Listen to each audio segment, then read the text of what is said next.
On a foggy riverbank, investigators found the body of a British lieutenant. Initial observations suggested he had been killed by forcible choking and drowning, his body then partially concealed under a layer of thick moss.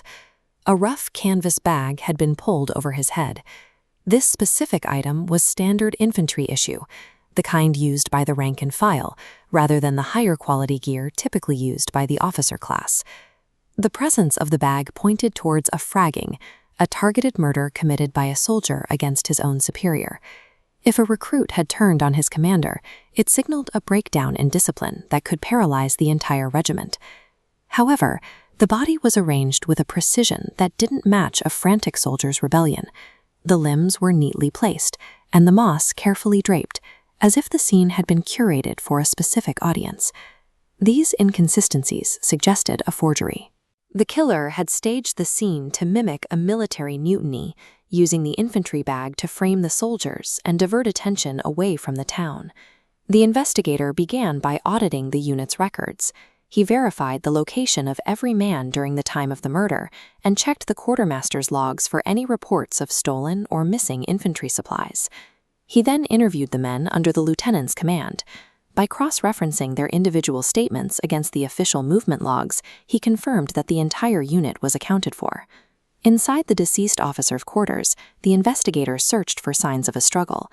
He found the room undisturbed, with no marks of forced entry on the doors or windows, suggesting the killer had entered without resistance. Because the unit was cleared but the room was accessed quietly, the killer required an insider's help. The investigation moved past the barracks and into the local town to identify this external threat. The investigator moved door to door through the village. While asking about the murder, he was actually charting the political associations of every household to identify those with ties to the growing rebellion. He deliberately antagonized the families he suspected of rebel sympathies.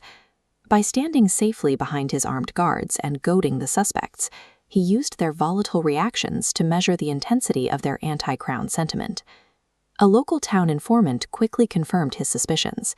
The data gathered from the street-level interviews aligned with her reports, pinpointing the men most likely to have coordinated the lieutenant's death. To draw them out, the investigator set a trap. He spread word through his informant that he was moving into the lieutenant's quarters, then placed an assistant in the room to pose as the new target. This proactive baiting forced the conspirators to abandon their stealth. Offering an irresistible target, the investigator shifted the momentum, compelling the killers to reveal themselves through action. The sting operation immediately spiraled. The conspirators bribed a guard to leave his post, allowing 3 men to snatch the assistant and drag him into the woods under the cover of night. The investigator had only a few minutes. If the kidnappers discovered the man under the bag was an assistant rather than an officer, they would likely execute him on the spot. He interrogated the corrupted guard on the scene.